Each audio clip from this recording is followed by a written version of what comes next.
If you want to learn how to insert rows in a table using Postgres in n8n, you're in the right place. In this quick tutorial, I'll show you the exact steps to set it up inside your workflow so you can save data into your database with just a few clicks. If this video helps you, be sure to hit the like button and subscribe for more n8n and automation tutorials. Alright, let's jump right in. First, open the workflow you want to work on inside n8n. This can be an existing workflow or a new one, depending on what you're building. Once your workflow is open, look at the Nodes panel on the left side of the screen. This is where you can add different actions and integrations to your workflow.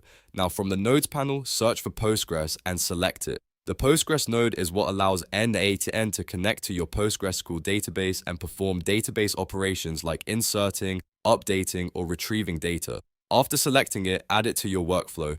Next, in the operation options, choose Insert Rows in a Table. This tells n8n that you want to add new records into an existing table in your Postgres database. Once you select that option, the node will display the fields you need to configure for the insert action.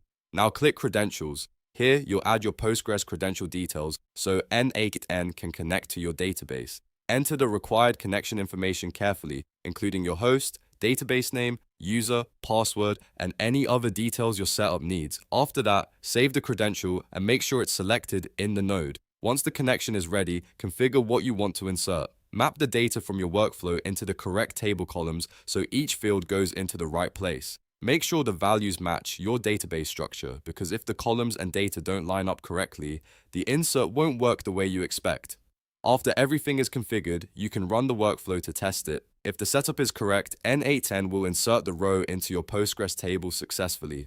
At that point, you've completed the process of inserting rows in a table using Postgres in n8n. If this tutorial helped you, don't forget to like the video and subscribe to the channel for more step-by-step automation guides. Thanks for watching, and I'll see you in the next one.